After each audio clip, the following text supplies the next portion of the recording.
Bonjour. Bonjour, je m'appelle Nathalie Robin, je suis créatrice de bijoux en perles d'eau douce essentiellement. Nous sommes ici à Richelieu dans le cadre de la manifestation Richelieu en art. Nous sommes 4 créatrices à partager un espace pour une boutique éphémère qui se tient du 15 juin au 15 septembre.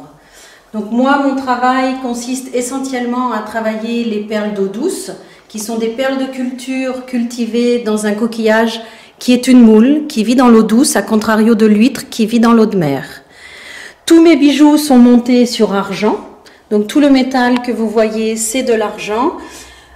Afin d'apporter un petit peu de couleur à mes créations, j'incorpore également des pierres, qui sont des pierres semi-précieuses, qui vont du rose, orange, vert, et qui permettent d'apporter un peu de couleur à la perle.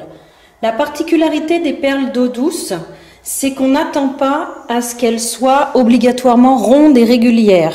Donc voilà le coquillage dans lequel on produit les perles d'eau douce.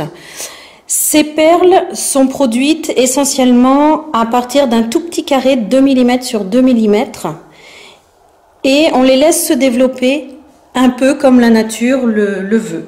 C'est pour ça que vous avez, comme vous avez là, des perles qu'on appelle des kéchis, qui sont des perles qui ne sont pas rondes, mais qui gardent le lustre et la brillance d'une perle de culture tout de même.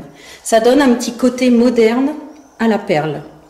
À partir de perles, à partir de pierres, donc j'essaye d'incorporer et de mélanger des choses. Vous avez par exemple ici, vous voyez, tous les petits bâtonnets que vous avez là sont des perles de culture. Ce sont des perles, donc vous voyez ici qu'elles ne sont ni rondes ni régulières, mais elles sortent du coquillage comme ça. On ne les retravaille pas une fois cultivées.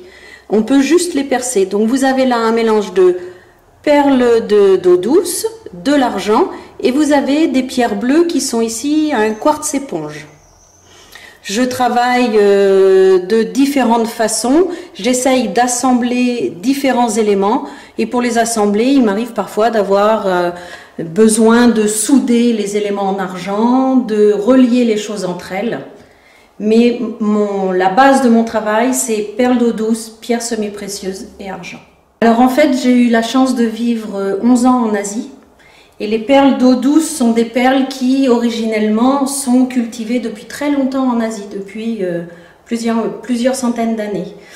Les plus belles perles qu'on trouve viennent de Chine, de Corée et du Japon. Et vivant en Asie, j'ai eu l'occasion de rencontrer les perliculteurs. C'est là que j'ai appris à les monter et à créer les bijoux. Et c'est là que je suis tombée amoureuse des perles d'eau douce. Alors je fais ça depuis très longtemps, mais je suis installée maintenant en tant que professionnelle depuis 5 ans. Avant, je faisais ça un peu comme un loisir et c'était une formation que j'avais faite en parallèle à mon travail. Oui, ce sont des bijoux que l'on peut porter à tout âge. La perle se marie très bien avec l'argent pour des tenues de mariée par exemple. La perle la perle de culture a toujours eu une petite connotation classique, mais le fait d'avoir ces perles d'eau douce qui ont des formes variées permettent de moderniser et de proposer des bijoux à tous les âges.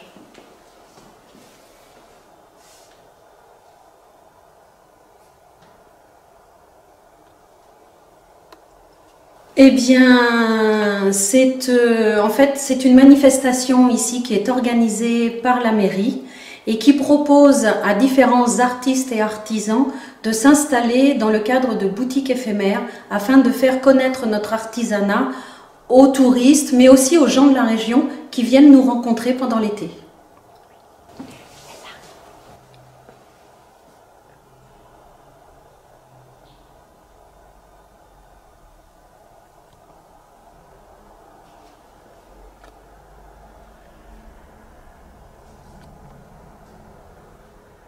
De perles d'eau douce, vous avez plein de formes, plein de couleurs différentes. Ensuite, j'ai incorporé les pierres semi-précieuses. Donc là, encore une fois, on a une grosse variété. Et par contre, je reste au niveau métal, je reste sur de l'argent pour du qualitatif, pour mettre quelque chose pour que ça mette bien en valeur les perles et les pierres. Plus maintenant, depuis que je suis rentrée en France et installée, je voyage plus en Asie, mais comme je vous le disais, je suis restée 11 ans en Asie. Et c'est là que j'ai pu découvrir tout ce travail.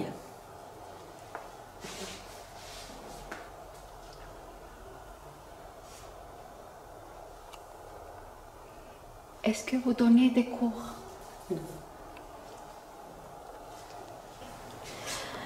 Alors, les perles que je préfère sont les perles très irrégulières, comme vous avez ici, des perles baroques.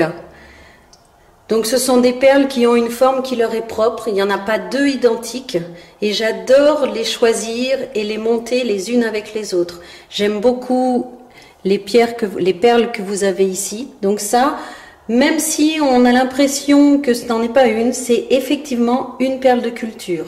C'est pas un morceau de coquillage qu'on a découpé, c'est une perle qui s'est formée naturellement à l'intérieur du coquillage et que l'on a cultivée et que l'on a récoltée telle que vous la voyez là.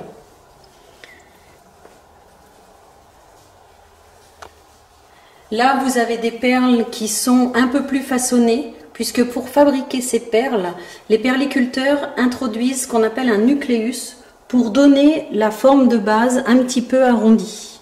C'est quelque chose qui plaît de plus en plus aux gens, d'abord parce que ce sont des perles qu'on utilisait peu, il y a encore quelques années.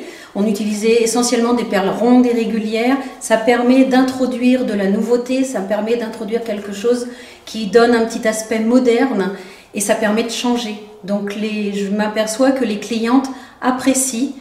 Les clientes qui apprécient la perle apprécient d'avoir quelque chose de différent tout en gardant la beauté, en fait, le lustre et la brillance d'une perle de culture.